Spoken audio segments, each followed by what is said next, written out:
तो सभी भाइयों एवं बहनों को नमस्कार। स्वागत है आपका आपके अपने चैनल सक्सेस जंक्शन एक कदम सफलता की ओर में। मेरा नाम है अतुल शुक्ला और हम लेकर के आ गए हैं आपके लिए मध्य प्रदेश महिला सुपरवाइजर भर्ती 2025 18 मार्च सेकेंड शिफ्ट का एग्जाम एनालिसिस। सबसे पहले धन्यवाद देना चाहेंगे नेहा अहिरवार दीदी को। इन्होंने बहुत सारे प्रश्न हमारे पास में भेजे हैं। जैसे जैसे इनको प्रश्न याद आते गए इन्होंने प्रश्न हमारे पास में जो है फॉरवर्ड किए हैं। तो आपका बहुत बहुत धन्यवाद नेहा अहिरवार जी।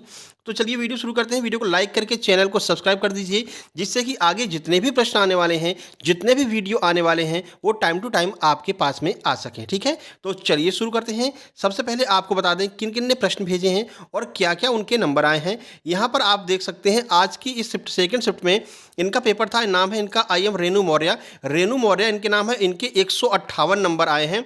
मैंने आपके यूट्यूब चैनल से तैयारी की थी और इन्होंने पीडीएफ भी लिया था। ठीक है, और इन्होंने कई सारे प्रश्न यहाँ पर भेजे हैं। तो प्रश्न अभी हम आपको सॉल्व कराने वाले हैं। देखिए अब जो पेपर आ रहा है वो एवरेज स्कोर 130 135 ही आ रहा है, क्योंकि अब पेपर थोड़ा सा कठिन आने लगा है। ठीक है, तो अगर किसी के स्कोर 130 135 140 आ रहा है तो वो अच्छा स्कोर इस टाइम पे माना जाएगा। ठीक है ना, तो और किस किस के कैसे स्कोर आए हैं वो देख लेते हैं। यहाँ पर 159 नंबर आए हैं इन दीदी के। इन्होंने भी हमारे सुपर सिलेक्शन नोट्स ले रखे हैं।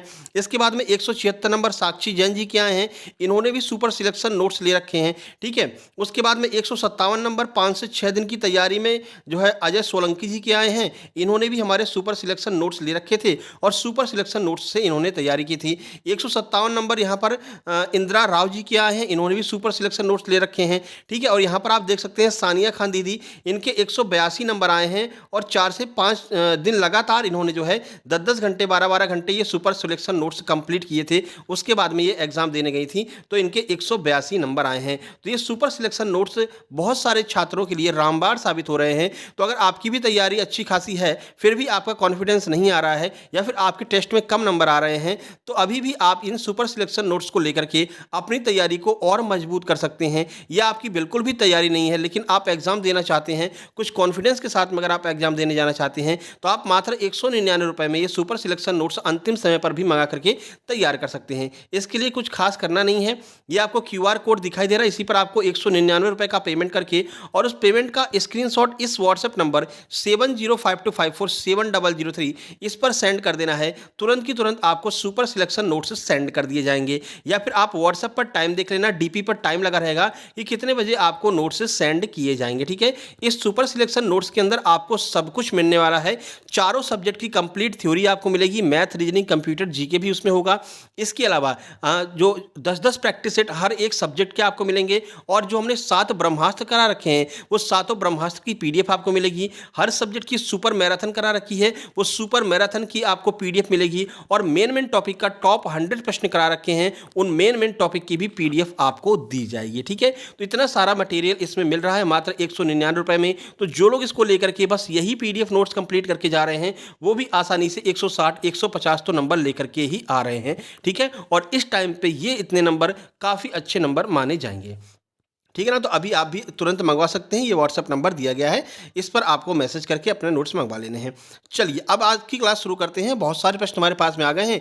एक एक प्रश्न के बारे में डिटेल में आपको जानकारी देते हुए चलेंगे, जिससे कि इससे रिलेटेड आगे कोई प्रश्न आए तो आप आसानी से सॉल्व कर सकें। चलिए पहला प्रश्न है, किसी बच्चे को खसरे का टीका कब लगवाना चाहिए? तो आपको पता है 12 से 15 महीने पर खसरे का टीका लगता है। अब पहला प्रश्न आपका यहीं पर पूछा जाएगा कि खसरे के टीके के साथ में एक और टीका लगता है, कौन से विटामिन का टीका खसरे के टीके के साथ में लगता है? ये आपको कमेंट बॉक्स में कमेंट करना है। आज पहले ही प्रश्न पर हमने जो है आपका कमेंट वाला प्रश्न पूछ लिया। ठीक है, तो कमेंट बॉक्स में कमेंट कीजिएगा खसरे के टीके के साथ में और कौन सा टीका लगाया जाता है। तो 12 से 15 महीने पर इस टीके को लगवाते हैं।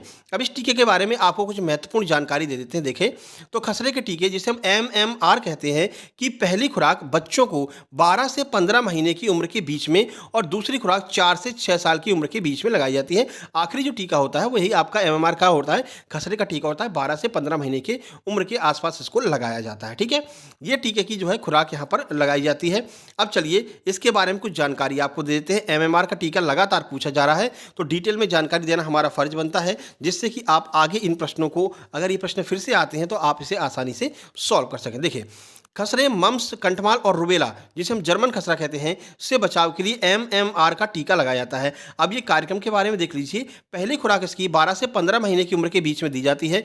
दूसरी खुराक 4 से 6 साल। इससे पहले एक प्रश्न पूछा था, खसरे की टीके की दूसरी खुराक कब दी जाती है? तो 4 से 6 साल के बीच में दी जाती है, ठीक है? इसलिए आपको डीपली जानकारी देते हैं कि कहीं से कुछ भी प्रश्न पूछे, आप उसको करके आएँ, एक भी प्रश्न आप छोड़ करके ना आएँ, ठीक है ना? देखो, वयस्कों की बात करते हैं, तो देखो, अगर किसी का जन्म 1957 या उसके बाद हुआ है और आप में खसरे के प्रति प्रतिरक्षा का कोई प्रमाण नहीं है, तो आपको एमएमआर टीके की कम से कम एक खुराक लगवानी चाहिए। अगर 1957 के बाद में जन्म हुआ है और आपने खसरे का टीका नहीं लगवाया है, मान लीजिए भाई 1957 से पहले लोग इतना जागरूक नहीं थे, है ना, टीका वीका लगवाने के लिए, तो आपको क्या करना है कि तुरंत जो है एक खसरे का टीका लगवा लेना है, जिससे कि आगे आपकी रक्षा हो सके।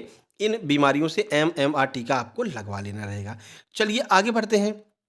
अगला प्रश्न देखते हैं। अब 1957 वाले कोई ज़िंदा ही नहीं रहे, है ना? अब इतना कौन ज़िंदा रहता है, ठीक है ना? चलो, हो सकता है भाई वो ज़िंदा रहने वाले रहते भी हैं, है ना? चलो, टीबी से बचाव कैसे करें? ये प्रश्न घूम फिर करके, देखिए प्रश्न वही आ रहा है, बीसीजी का है, ठीक है ना? बीसीजी का ही ये प्रश्न टीबी वाला, लेकिन घुमा फिरा करके पूछा जा रहा है। आज पूछा था कि आपको टीबी से बचाव करना है, तो टीबी यानी क्षय रोग से हम बचाव कैसे करेंगे? तपेदिक से बचाव कैसे करेंगे? तो चलिए देख लेते हैं इस प्रश्न के बारे में जानकारी। टीबी क्षय रोग से बचाव के लिए स्वस्थ जीवन शैली अपनाएं, बीसीजी का टीका लगवाएं, ठीक है? तो कौन सा टीका लगेगा टीबी के लिए? बीसीजी का। आज सुबह पूछा था कि टीबी से बचाव के लिए कौन सा टीका लगता है, तो बीसीजी। इसमें पूछ लिया है कि टीबी से बचाव के कौन-कौन से उपाय हैं, तो पूरी जानकारी आपको देते हैं। टीबी के लक्षणों पर ध्यान दें, खांसते या छींकते समय मुंह को ढकें और टीबी से पीड़ित व्यक्ति के संपर्क में आने से बचें, ठीक है? तो ये सारे बचाव आप कर सकते हैं। देखो कौन-कौन से हैं, स्वस्थ जीवन शैली अपनाइए, नियमित व्यायाम कीजिए, पर्याप्त नींद लीजिए, धूम्रपान और शराब के सेवन से बचना है। धूम्रपान से सबसे ज़्यादा जो है टीबी का रोग होने का खतरा रहता है। टीबी के खिलाफ टीकाकरण कौन सा होता है, तो बीसीजी का टीका है। बच्चों को जन्म के बाद बीसीजी का टीका जरूर लगवाएं, जो टीबी के खिलाफ एक महत्वपूर्ण सुरक्षा प्रदान करता है। लक्षण पूछे जा सकते हैं कि टीबी के लक्षण क्या क्या होते हैं, क्योंकि देखो अब प्रश्न खत्म हो चुके हैं उनके पास में, अब वो लक्षण पूछेंगे आपसे। और आज तो और सुनिए, आज क्या है, साइंस का प्रश्न पूछ लिया, एसिड रेन किसे कहते हैं, एसिड रेन कैसे होती है, ये पूछ लिया है। और आज आपका हिस्ट्री का एक प्रश्न पूछ लिया कि रैयतवाड़ी व्यवस्था क्या होती है, ठीक है ना? तो अब ये ऐसे उल्टे सीधे प्रश्न आ रहे हैं, ठीक है ना? इस वजह से अब जो नंबर है वो 130 135 नंबर जो हैं वो एवरेज नंबर चल रहे हैं, ठीक है? तो अगर किसी के 150 160 नंबर आते हैं, इसीलिए हमने बायोलॉजी की पीडीएफ आपको दी थी। तो भैया बायोलॉजी की पीडीएफ कंप्लीट करके जाना। देखो हमने क्या कहा था, बायोलॉजी के 2 टॉपिक आएंगे, एक तो पाचन तंत्र, एक श्वसन तंत्र, लेकिन आपको हम बायोलॉजी की कंप्लीट पीडीएफ दे रहे हैं। मान लीजिए आगे प्रश्न केमिस्ट्री से आने शुरू हो जाए, तो ऐसे में आप क्या करेंगे, तो एक बार रिवीजन कर लेंगे, है ना? तो जिन लोगों ने 199 की पीडीएफ ली है, उनको बायोलॉजी की पीडीएफ अलग से दी गई है, तो एक बार आप बायोलॉजी की पीडीएफ देख करके जाना, ठीक है ना? थोड़ी सी केमिस्ट्री भी और देख लेना ऊपर ऊपर से, बाकी ये दोनों टॉपिक जरूर देख करके जाना। अब देखिए टीबी के लक्षण क्या-क्या हैं, ये देख लेते हैं। देखो खाँसी, अगर आपको 2 हफ्ते से ज़्यादा, ये टाइमिंग पूछ लिया था कि कितने हफ्ते से ज़्यादा खाँसी आने पर हमको टीबी की जाँच करवानी चाहिए। तो अगर आपको 2 हफ्ते से ज़्यादा समय तक खाँसी हो रही है, तो तुरंत डॉक्टर से परामर्श लें। बुखार, अगर आपको लगातार बुखार हो रहा है, तो आपको डॉक्टर से संपर्क करना है। वज़न अगर अचानक से कम हो जा रहा है, तो डॉक्टर से संपर्क करना है। और लगातार थकान हो रही है, तो टीबी की शिकायत हो सकती है, ठीक है ना? तो टीबी के बारे में कंप्लीट जानकारी आपको दे दी है, इससे बाहर एक भी प्रश्न आपका नहीं जाने वाला है। और यही स्पेशलिटी है सक्सेस जंक्शन की, कि एक प्रश्न के बारे में आपको इतना डिटेल में बता देते हैं कि अब का प्रश्न आएगा तो कहाँ से आएगा, है ना? अगर टीबी से रिलेटेड कुछ भी आएगा ना, तो इसी के अंदर से आएगा। और अब प्रश्न इतना डीपली पूछ भी रहे हैं, पेपर थोड़ा सा कठिन हो गया भैया, लेकिन घबराने की बिल्कुल भी जरूरत नहीं है। क्या करना है आपको, एक एक प्रश्न को बड़े सोच विचार करके पढ़ना है। देखो प्रश्न पढ़ो, ऑप्शन पढ़ो। अगर आप ध्यान लगाकर ऑप्शन पढ़ेंगे ना, तो अपने आप 3 ऑप्शन एलिमिनेट हो जाएंगे और एक आपका आंसर निकल करके आ जाएगा, ठीक है? तो आपके समझ पर आधारित बहुत प्रश्न पूछे जा रहे हैं। 80% प्रश्न आपके समझ पर आधारित पूछे जा रहे हैं, तो बहुत अच्छे से डीपली पढ़ करके जाना है। आप हमारी प्लेलिस्ट देख सकते हैं, महिला पर्यवेक्षक फ्री क्लास के नाम से प्लेलिस्ट है, उसमें हमने सब कुछ बहुत डीपली समझाया है। अगर टाइम आपके पास में है तो एक बार वो पूरी प्लेलिस्ट देख करके जाइएगा, चारों सब्जेक्ट की। नहीं तो कम से कम पीडीएफ को तो कंप्लीट करके जाइएगा ही। पीडीएफ में भी हमने काफ़ी डीपली आपको जानकारी दी है। देखिए हेपेटाइटिस बी की खुराक कब दी जाती है, यह प्रश्न पूछा गया, तो देख लेते हैं। हेपेटाइटिस बी की खुराक आमतौर पर जन्म के समय ही दे दी जाती है, या फिर 1 से 2 महीने के बाद, और उसके बाद 6 से 18 महीने के बीच में दी जाती है। तो 3 बार दी जा सकती है। अब आपके ऑप्शन में देखना था कि ऑप्शन में क्या दिया गया था। एक तो जन्म के समय देते हैं, फिर 1 से 2 महीने के बाद दे देते हैं, और फिर 6 से 18 महीने के बीच में भी दे सकते हैं हेपेटाइटिस की खुराक। देखो कुछ जानकारी देख लीजिए इसके बारे में। शुरुआत की बात करें कि हेपेटाइटिस की शुरुआत कब हुई थी। नवजात शिशुओं को हेपेटाइटिस बी के टीके की पहली खुराक जन्म के तुरंत बाद या पहले 24 घंटों के भीतर दे देनी चाहिए शुरुआत में, अगर आप इनको टीका लगवा रहे हैं तो। ठीक है, इसके बाद की खुराक कौन कौन सी होती है। जन्म के बाद पहली खुराक 1 से 2 महीने के बाद, दूसरी खुराक, फिर तीसरी खुराक 6 से 18 महीने के बीच में दी जाती है। ठीक है, तो पहला तुरंत जन्म के बाद में, ठीक है, दूसरी खुराक 1 से 2 महीने के बाद में, और तीसरी खुराक 6 से 18 महीने के बीच में दी जाती है। यह भी आपको ध्यान रखना है हेपेटाइटिस बी के बारे में महत्वपूर्ण जानकारी। आगे बढ़िए, क्वेश्चन देखिए, बालिकाओं में आरबीसी का निर्माण किस विटामिन की मदद से होता है। आरबीसी जानते हैं, रेड ब्लड कार्पल्स। ठीक है, ये हमारे ब्लड में सबसे ज़्यादा मौजूद रहता है। ये क्या करता है, ऑक्सीजन पहुंचाने का काम करता है ना। इसकी वजह से क्या, इसमें हीम नामक रंजक पाया जाता है, जिसकी वजह से हमारा ब्लड रेड कलर का दिखाई देता है। तो आरबीसी का निर्माण बालिकाओं में कैसे होता है, किस विटामिन की मदद से होता है, तो सही आंसर है विटामिन बी12। अब यहाँ से प्रश्न और क्या बन सकते हैं, विटामिन बी12 में क्या कहते हैं, विटामिन बी12 का नाम क्या है, तो साइनोकोबालामिन इसका रासायनिक नाम होता है। कौन सा ऐसा विटामिन है जिसमें कोबाल्ट धातु पाई जाती है, विटामिन बी12 है। तो विटामिन बी12 से काफ़ी सारे प्रश्न बन सकते हैं। अब चलिए इस प्रश्न के बारे में कुछ महत्वपूर्ण जानकारी देख लेते हैं।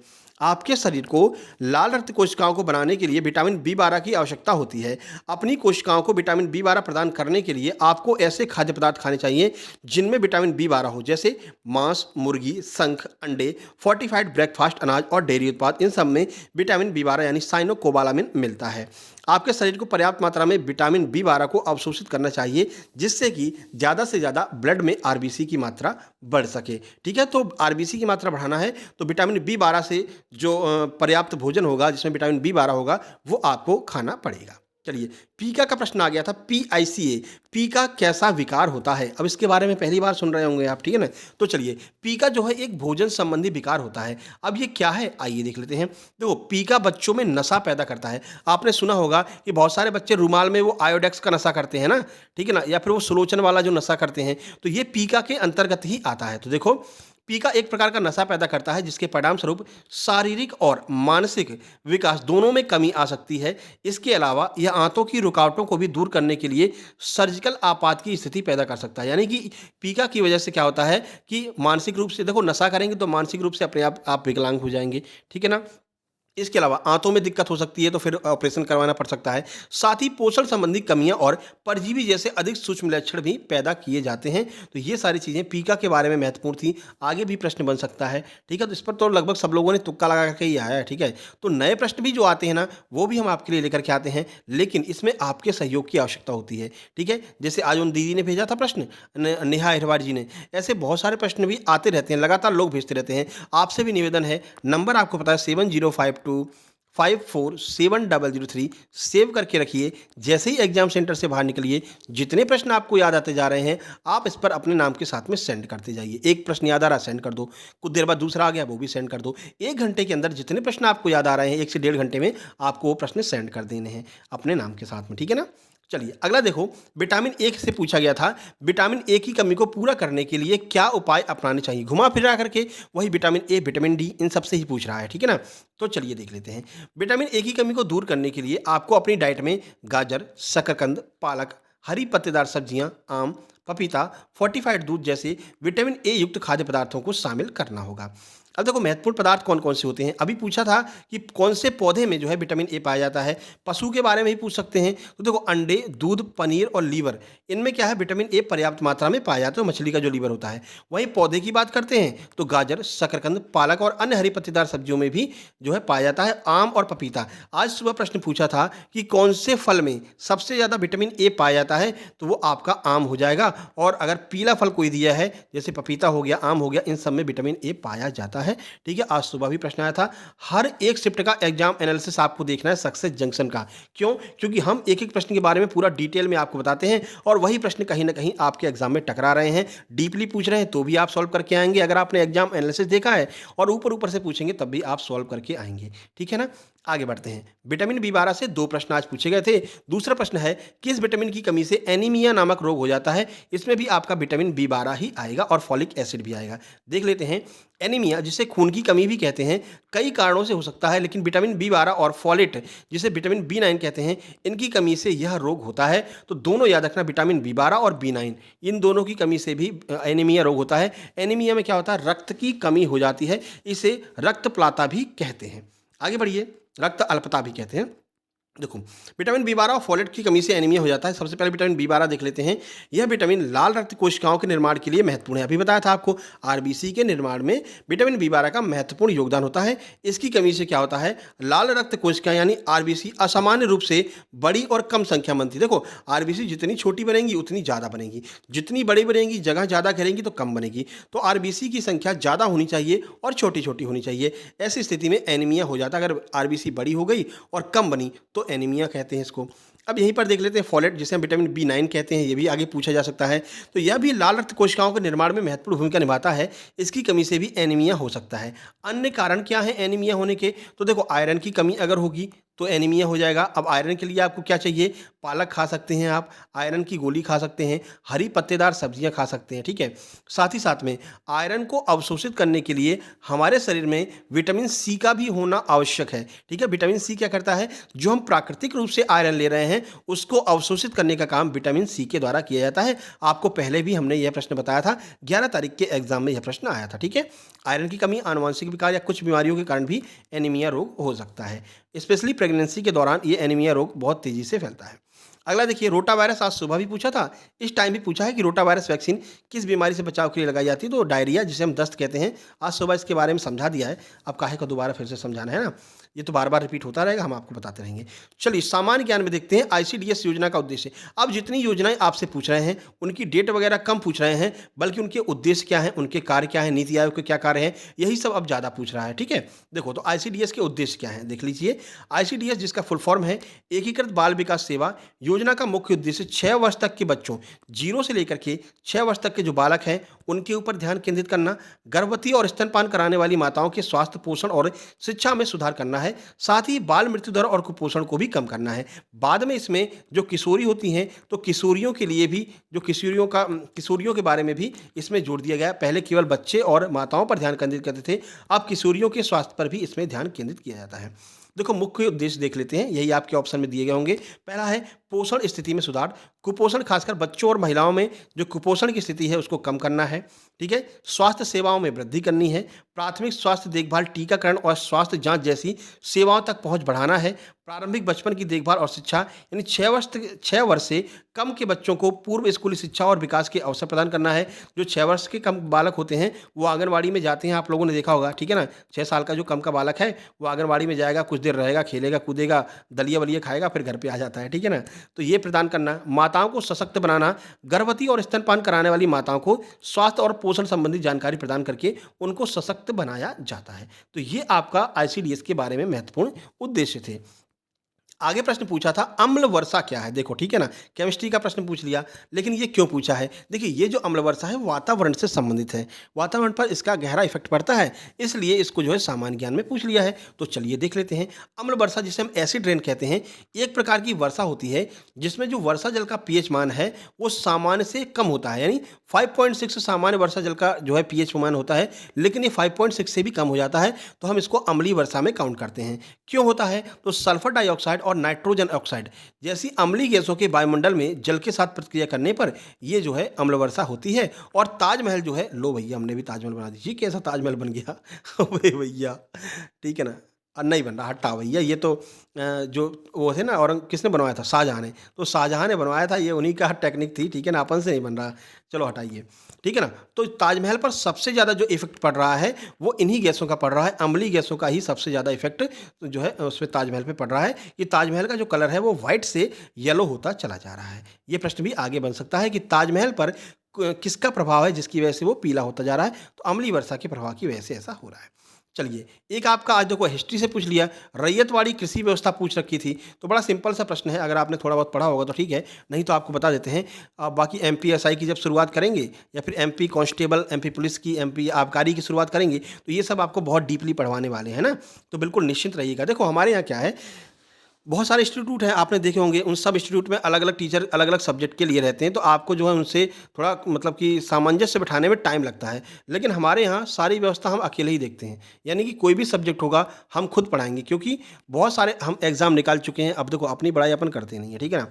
आपको देखना हो तो आप थोड़ा-सा पीछे चले जाना, कम्युनिटी पोस्ट जो डलती है, उस पर हमने अपने सारे प्रवेश पत्र डाल रखे हैं। एमपी पुलिस 5 बार निकाल रखा है और पाँचों के हमने फिजिकल के एडमिट कार्ड डाल रखे हैं। अब वो अलग बात है, अपन फिजिकल देने कभी गए नहीं हैं, लेकिन 5 बार रिटन एग्ज़ाम निकाल चुके हैं। आप जाकर पीछे देखेंगे तो आपको मिल जाएँगे सारे एडमिट कार्ड फिजिकल के, ठीक है ना? तो एमपीएस ऐसे बहुत सारे एग्ज़ाम हैं जिनको हम क्वालीफाई कर चुके हैं। भैया एमपीएसआई में अपना फिजिकल इतना अच्छा नहीं था, उस टाइम पे तो फिजिकल में रह गए थे, ठीक है ना? तो एक्सपीरियंस है अपने पास में, तो वो एक्सपीरियंस पूरा झोंकेंगे। एमपीएसआई की आपको बढ़िया तैयारी करवाएँगे, एमपी कांस्टेबल की बढ़िया तैयारी करवाएँगे। जो भी आपके भाई-बहन हों, उन सबको बता देना, ठीक है? क्लासेस बहुत जल्द शुरू होने वाली हैं। आपका एग्ज़ाम जैसे समाप्त होगा, एमपीएसआई, एमपी कांस्टेबल और आबकारी की क्लासेस हम शुरू कर देंगे। चलो भैया, देखो, रैयतवाड़ी कृषि व्यवस्था जिसे ब्रिटिश भारत में सर टॉमस मुनरो ने, पहली बार टॉमस मुनरो ने इसकी शुरुआत की थी। और इसमें क्या होता है कि जो किसान है, इसी किसान को हम रैयत कहते हैं, ठीक है ना? किसान को रैयत कहते हैं। और अंग्रेज़ों ने क्या है, अंग्रेज़ क्या करते थे, पहले क्या होता था, जमींदार लोगों के पास में अंग्रेज़ जाते थे और उनसे सारा टैक्स वसूलते थे, और जमींदार लोग क्या करते थे, किसानों से वसूलते थे, ठीक है ना? फिर वो बिचौलिए का काम करते थे, जमींदार लोग कुछ अपने पास रख लेते थे, फिर बाकी सरकार को दे देते थे। अब क्या हुआ, टॉमस मुनरो ने कहा नहीं भैया, ये जमींदार को बीच में से हटा दो। अब क्या करेंगे, अपन सीधे रैयत से बात करेंगे। रैयत का मतलब है जो किसान है, तो किसानों का एक मुखिया बना दिया। सारे छोटे किसान उस किसान के मुखिया के पास में जाकर के अपना टैक्स जमा करते हैं, और अंग्रेज आते हैं, सीधे किसान के मुखिया से टैक्स लिया, थोड़ा बहुत बहुत नाम मात्र का जो है उस मुखिया को दे दिया, और बाकी अपने साथ लेकर के चले गए। तो इसमें क्या हुआ कि जो अंग्रेज थे उनका फ़ायदा होने लगा। तो इसी व्यवस्था को हम रैयतवाड़ी कृषि व्यवस्था कहते हैं। बाकी मालवाड़ी क्या होती है, ये सब कुछ आपको समझाएंगे अब जो भी आगे एग्जाम आएगा, ठीक है ना? तो ध्यान रखना, इसमें भूमि का स्वामित्व सीधे किसान को दिया जाता है और किसान से ही टैक्स वसूला जाता है। आगे बढ़ते हैं, बाल विवाह। बाल विवाह अधिनियम के क्या उद्देश्य है? देखो, अब डेट वेट नहीं पूछ रहे हैं, सजा वगैरह नहीं पूछ रहे हैं, धारा नहीं पूछ रहे हैं, सीधे पूछ रहे हैं कि उद्देश्य क्या है, बताइए। तो देखो, ये क्या क्यों बनाया गया है? तो यह कानून बाल विवाह को प्रतिबंधित करने, पीड़ितों को सुरक्षा प्रदान करने और उन्हें राहत प्रदान करने तथा ऐसे विवाहों को बढ़ावा देने या संपन्न कराने वालों के लिए कड़ी सजा देने का प्रावधान करता है। यानी ये जो कानून बना है, ये बाल विवाह को पहली बात तो रोकने के लिए। ये नन्हा मुन्ना सा बालक है ना, 10 साल का, इसका शादी करवा दी, ठीक है? ये भी परेशान, इसकी पत्नी भी परेशान, उसको भी कोई जानकारी नहीं है, ठीक है ना? वो घर पे आई, अब यहाँ पर ससुराल में क्या सारे रीति रिवाज उसको नहीं पता है, तो उसको भी परेशानी होती है, इनको भी परेशानी होती है। इन सबको बंद करने के लिए और ऐसे लोग जो इस विवाह प्रथा को बढ़ावा दे रहे हैं, उनको सजा दिलवाने के लिए इस एक्ट का निर्माण किया गया था। यही सारी चीज़ें इसमें बताया गया है। तमिलनाडु सरकार ने सबसे पहले 30/12/2009 को राज्य नियम बनाए और अधिसूचित किए थे। चलिए, एनसीपीसीआर से पूछा कि एनसीपीसीआर का क्या उद्देश्य होता है, तो चलिए देख लेते हैं। एनसीपीसीआर का फुल फॉर्म सबसे पहले आपको पता होना चाहिए, राष्ट्रीय बाल अधिकार संरक्षण आयोग। ये आपका एनसीपीसीआर का फुल फॉर्म हो जाएगा। बाल अधिकारों की रक्षा और उनके कल्याण के लिए एक संवैधानिक निकाय है जो बाल अधिकार संरक्षण एक्ट 2005 के तहत स्थापित किया गया था, ठीक है? इसके बारे में कुछ महत्वपूर्ण जानकारी देख लीजिए, क्योंकि डीपली प्रश्न यहाँ से भी बन सकता है। देखो, तो एनसीपीआर की स्थापना 2005 में जो एक्ट आया था, बाल संरक्षण अधिकार एक्ट, इसके आधार पर हुई थी। उद्देश्य क्या है, देखिए, तो इसका उद्देश्य यह सुनिश्चित करना है कि भारत के संविधान और बाल अधिकारों पर संयुक्त राष्ट्र सम्मेलन में निहित बाल अधिकारों के दृष्टिकोण के अनुरूप सभी कानून, नीतियां, कार्यक्रम प्रशासनिक तंत्र हों। मतलब कि जो संयुक्त राष्ट्र कार्यक्रम में बताया गया है कि ये चीज़ें बालकों को उपलब्ध होनी चाहिए, इन सब की निगरानी करने का काम एनसीपीसीआर के द्वारा किया जाता है। चलिए आगे बढ़ते हैं। कंप्यूटर के 5 प्रश्न आपके आए हैं, वही एमएस वर्ड से, ठीक है, एमएस एक्सेल से, और एक प्रश्न एरे का भी आया था। ये आप एमएस वर्ड, एमएस एक्सेल अच्छे से पढ़ करके जाइए। इसकी हमने 199 की जिनने पीडीएफ ली है, उन सबको हमने कंप्यूटर की पीडीएफ अलग से दे रखी है 150 प्रश्न की। उन 150 प्रश्नों में हमने MS word, MS excel, power point और इंटरनेट, इन 4 चीज़ों को कवर किया है। तो वो वाली पीडीएफ आप पढ़ करके जाइए, कंप्यूटर का आपका काम उसी में से हो जाएगा। बाकी 2 पीडीएफ और हमने दे रखी हैं उसी 199 वाली पीडीएफ नोट्स में, ठीक है? चलिए, मैथ की बात करते हैं। सुबह आपको हमने 3-4 प्रश्न, हमारे पास में एलजीटी आ गए थे, तो हमने सुबह करा दिए थे। इस बार प्रश्न नहीं आए पर टॉपिक पता चल गए हैं। सिंप्लीफिकेशन से 1 प्रश्न है, 1 प्रश्न एसआई का है। लाभ हानि से 2 प्रश्न आ रहे हैं, 2 प्रश्न परसेंटेज के आ रहे हैं, और बहुत नॉर्मल प्रश्न आ रहे हैं। कोई वस्तु हमने 1000 रुपये में खरीदी, 2000 में बेच दी, बताइए कितना लाभ हुआ, ठीक है? और परसेंटेज की बात करते हैं तो 100 विद्यार्थियों में 30 लोग पास हुए, बताइए कितना परसेंट पास हुए। तो ये बहुत सिंपल प्रश्न आ रहा है, एकदम लड्डू प्रश्न आ रहा है मैथ रीजनिंग। आप जाइए और खा करके चले आइए, ऐसा प्रश्न आ रहा है, ठीक है ना। चलिए रीजनिंग की बात करते हैं तो 4 प्रश्न लगभग रीजनिंग के आ रहे हैं। आज एक प्रश्न आपका पूछा था, बहुत नॉर्मल है। देखो इसमें क्या किया है उन्होंने 3 का पहाड़ा बता दिया है, ठीक है ना। देखो 3 दूनी 6, 3 तक 9, 3 चौक 12। अब यहाँ पर क्वेश्चन मार्क लगा दिया, फिर 18 और 21 कर दिया। अब बताइए 3 चौक 12, 3 पच्चे क्या होता है, 3 इंटू 5, 3 5 जा क्या होता है 15, 3 पच्चे 15 होता है। तो बस यहाँ पर 15 लिख दिया जाएगा, यही आपका आंसर हो जाएगा, ठीक है ना। एक प्रश्न आपका पूछा था, उसमें सब में +1 +1 करते जा रहे थे और आंसर निकल करके आ जा रहा था। आज सुबह भी रीजनिंग के 2-3 प्रश्न आ गए थे, उनको हमने सॉल्व करा दिया। आज सुबह वाली वीडियो देख लेना आप, ठीक है। चलिए बाकी ब्लड रिलेशन का भी एक प्रश्न आया था। वही बात करते हैं बालक शिक्षा देखभाल यानी कि सीडीपी की, तो इसमें देख लेते हैं। इसमें पूछा है जो आरटीई एक्ट 2009 है, आज सुबह उसके बारे में पूछा गया था, तो डिटेल में हमने बताया था।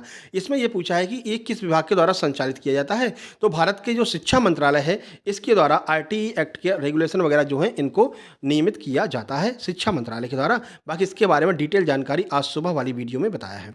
चलिए एक पूछा है बालक रिहेबिलिटेशन सेंटर की स्थापना कब हुई थी। 1998 में इसकी स्थापना हुई थी। देख लेते हैं कहाँ पर हुई थी। देखो तो बाल आश्रम की स्थापना वर्ष 1998 में विराटनगर जयपुर राजस्थान में किया गया था, ठीक है। तो इसमें क्या था, बाल दास्ता और बाल तस्करी से बचाए गए बच्चों के पुनर्वास केंद्र के रूप में इसकी स्थापना 1998 में की गई थी। बाकी किशोरावस्था से एक प्रश्न आया था। ये अवस्था वाले सारे प्रश्न आपको करा चुके हैं, कब से कब तक किशोरावस्था रहती है, तूफानों की अवस्था कहते हैं, ये सब आपको बाल विकास पीडीएफ नंबर 2 में देखने को मिल जाएगा। सारी अवस्थाएं 199 के अंदर जो पीडीएफ नंबर 2 दी है बाल विकास की, उसमें सारी अवस्थाएं, संज्ञानात्मक विकास, ये सब कुछ उसमें डिटेल में दिया गया है। थ्योरी वाली नोट्स में आप देख लेना। चलिए अनौपचारिक शिक्षा का उदाहरण पूछा गया था। कितनी बार आपको पता है, अनौपचारिक शिक्षा का अर्थ है कि जहाँ पर कोई नियम कायदे कानून नहीं होते हैं, वो अनौपचारिक शिक्षा होती है। जैसे घर पर दी जाने वाली शिक्षा यानी गृह पर दी जाने वाली शिक्षा, ठीक है। इसके अलावा माता पिता द्वारा दी गई शिक्षा, इसके अलावा जो दादा दादी होते हैं, नाना नानी कहानियाँ वगैरह सुनाते हैं, ये सारी शिक्षा क्या होती है, अनौपचारिक शिक्षा के अंतर्गत आती है। इसमें कोई रूल्स कायदे कानून नहीं होते हैं, ना ही कोई आपको सर्टिफिकेट मिलता है, ठीक है। इसी का उल्टा होता है औपचारिक शिक्षा, जो स्कूलों में प्रदान की जाती है, कॉलेजों में प्रदान की जाती है। इसमें आपको बाकायदा सर्टिफिकेट दिया जाता है और सारे रूल्स नियम कायदे कानून होते हैं। इतने बजे आओगे, इतने बजे जाओगे, ये ड्रेस पहन के आओगे, ये ड्रेस कोड होगा, ठीक है ना। तो ये सारी औपचारिक शिक्षा और अनौपचारिक शिक्षा के डिफरेंस में हमने आपको बता दिया है। चलिए प्रबंधकीय कौशल की बात करते हैं। पैराग्राफ से 8 प्रश्न आए, संचार वाला पैराग्राफ आज आया था, ठीक है ना। और आज सुबह ही हमने आपको पैराग्राफ को कैसे सॉल्व करना है ट्रिक वाली एक वीडियो बना करके दी है। आज सुबह 8 बजे हमने अपलोड की थी, आप लोग जाकर के जरूर देख लेना। 2 पैराग्राफ हमने सॉल्व कराए हैं। एक तो महिला बाल विकास के आधार पर ऊपर ही एक प्रश्न है आशा कार्यकर्ता का, वो भी हमने कराया था एक पूरा पैराग्राफ, और एक पैराग्राफ जो है आपका बीमारियों के ऊपर कराया है। दोनों पैराग्राफ में हमने आपको बताया कि कैसे आप इसको कम समय में पैराग्राफ को आसानी से सॉल्व कर सकते हैं, ठीक है ना। उसकी ट्रिक बताई है, आप जाकर के आज सुबह वाली वीडियो जरूर देख लेना। 8 बजे हमने अपलोड की थी। आगे देखिए, आंगनवाड़ी कार्यकर्ताओं के कार्य आपसे पूछ लिए हैं। तो देखो आंगनवाड़ी कार्यकर्ता ग्रामीण क्षेत्रों में बच्चों और माताओं के लिए शिक्षा, स्वास्थ्य और पोषण संबंधी सेवाएं प्रदान करने में महत्वपूर्ण भूमिका निभाते हैं, जिनमें बच्चों का वजन करना, टीकाकरण करना और गर्भवती महिलाओं को परामर्श देना, ये सारी चीज़ें आशा कार्यकर्ता या फिर आंगनवाड़ी कार्यकर्ता के कार्य होते हैं। पहले भी ये प्रश्न आया था, आपको हमने पहले भी करा दिया था, शायद 9 या फिर 10 तारीख के एग्जाम में ये प्रश्न आया था। आगे देखिए, किशोरियों की देखरेख एवं सुरक्षा का जिम्मेदारी कौन सा विभाग करता है।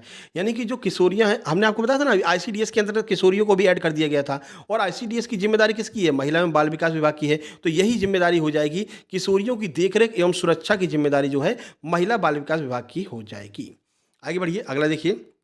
देखो अब कंडीशन वाले प्रश्न जो आ रहे हैं इस तरह के आ रहे हैं। आप एक महिला सुपरवाइजर हैं, एक नेतृत्वकर्ता के रूप में आप अपने विभाग की जिम्मेदारी कैसे संभालेंगे। 4 ऑप्शन आपको दिया रहेगा, 3 ऑप्शन नेगेटिव रहेंगे, 1 ऑप्शन पॉजिटिव रहेगा। जो पॉजिटिव वाला सेंस दे रहा होगा वही आपका आंसर हो जाएगा। तो कंडीशन वाले आपसी दिमाग की समझ पर जो है, आपके दिमाग के समझ पर आधारित प्रश्न आ रहे हैं, उसको आप जो है अपने हिसाब से थोड़ा सा दिमाग लगा के प्रश्नों को अच्छे से पढ़ करके आप सॉल्व कर सकते हैं।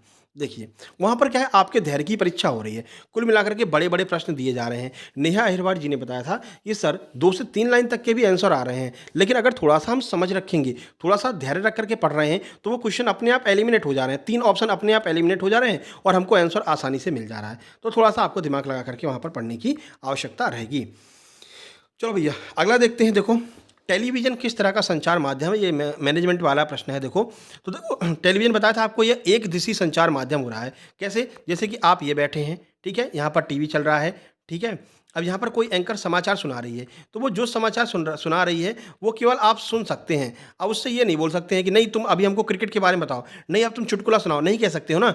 तो जहाँ पर केवल एक दिशी संचार होता है, यानी कि एक कोई बोल रहा है और आप सुन रहे हैं, तो इसको हम एक दिशीय संचार कहते हैं। जैसे रेडियो हो गया, टीवी हो गया, ये सब, ठीक है। द्विदिशीय संचार क्या होता है? जैसे आपका मोबाइल हो गया, ये द्विदिशीय संचार होता है। इसमें क्या होता है? आप बोलते भी हैं और सुनते भी हैं। तो दो लोगों के मध्य में संचार जब होता है तो हम उसको द्विदिशीय संचार कहते हैं। बाकी इसके बारे में सब कुछ बहुत सिंपल लैंग्वेज में आपको हमने सुपर मैराथन में करा रखा है, और संचार की अलग से पीडीएफ भी बना रखी है, जो कि हमने अपने Telegram channel success junction live में डाल रखी है। तो सक्सेस जंक्शन लाइव में जाना, वहाँ पर आपको प्रोटीन की पीडीएफ मिल जाएगी, संचार की पीडीएफ मिल जाएगी, ब्रह्मास्त्र 8 और ब्रह्मास्त्र 9, ये दोनों ब्रह्मास्त्र हमने बाद में बनाए थे, ये दोनों हमने उसी में डाल दिए, ठीक है ना। तो वहाँ पर जाकर के आप प्राप्त कर सकते हैं। सक्सेस जंक्शन लाइव के नाम से टेलीग्राम चैनल है, लिंक डिस्क्रिप्शन बॉक्स में दी गई है, ज्वाइन कर लेना, ठीक है। इसके अलावा एक बात ध्यान रखना, इंस्टाग्राम पर हमारा चैनल है सक्सेस जंक्शन 777 के नाम से। यहाँ पर क्या है, हम छोटी छोटी रील्स डालते रहते हैं। जैसे अंतःस्रावी ग्रंथियों की रील हमने कल डाल दी थी, हाँ, और आपका शॉर्टकट की रील हमने डाल दी है। तो यहाँ पर भी जाकर के आपको ज्वाइन कर लेना है। यहाँ पर आपके मतलब की सारी चीज़ें मिलेंगी, छोटे छोटे पोस्टर मिलते हैं जिनमें आपके एग्जाम में क्या क्या चीज़ें आ रही हैं उसके बारे में जानकारी रहती है। तो ये आपको इंस्टाग्राम पर मिल जाएगा, सबकी लिंक डिस्क्रिप्शन बॉक्स में दी है। फेसबुक पेज भी ज्वाइन कर लेना, क्योंकि फेसबुक पेज पर जो है हम छोटे छोटे आर्टिकल्स डालते रहते हैं। जैसे डिप्थीरिया के बारे में डाल दिया आर्टिकल, ठीक है, पोलियो की जो ओपीवी होती है ओपीवी के बारे में डाल दिया है ना, और वैक्सीनेशन के बारे में डाल दिया। तो वहाँ पर छोटे छोटे आर्टिकल डालते रहते हैं। सक्सेस जंक्शन के नाम से फेसबुक पर पेज है हमारा, और 1.7 के सब्सक्राइबर हैं, और जो सिल्वर प्ले बटन है वो वहाँ पर डीपी लगी हुई है, तो उसको जाकर के आप लोग देख लेना और ज्वाइन कर लेना। बाकी लिंक डिस्क्रिप्शन बॉक्स में दी गई है, वहाँ पर भी आप जाकर के ज्वाइन कर सकते हैं। अब वीडियो को लाइक कर दीजिए, शेयर कर दीजिए, चैनल पर पहली बार आए हैं सब्सक्राइब करके नोटिफिकेशन बेल भी दबा लीजिए, और तुरंत अपने नोट्स इस व्हाट्सएप नंबर पर पेमेंट करके, इस व्हाट्सएप नंबर पर पेमेंट नहीं करना है, पेमेंट स्कैनर पर करना है, और व्हाट्सएप नंबर पर उसका जो है स्क्रीनशॉट भेज देना है, ठीक है। आपको तुरंत नोट्स भेज दिए जाएंगे। एक एक व्यक्ति को हम नोट्स भेजते हैं भैया, बिना नोट्स भेजे हम सोते नहीं हैं, रात को 12:30 बज जाते हैं सोते सोते, लेकिन एक एक व्यक्ति को हम नोट्स भेज करके तभी सोते हैं। तो नोट्स के लिए बिल्कुल भी टेंशन मत लीजिए, आपने पेमेंट किया है, स्क्रीनशॉट भेजा है, तो आपके नोट्स आज की आज पहुंच जाएंगे, ठीक है। तो चलिए मिलते हैं नेक्स्ट वीडियो में, तब तक के लिए नमस्कार, धन्यवाद। कल सुबह वीडियो लेकर के आएंगे, अगर टाइम मिलेगा तो एक आपका और पैराग्राफ करवा देंगे, या फिर कोई एक टॉपिक करवा देंगे, नहीं तो आपका फर्स्ट शिफ्ट का एग्जाम एनालिसिस 3 बजे आएगा, ठीक है। तो मिलते हैं कल सुबह, तब तक के लिए नमस्कार, धन्यवाद।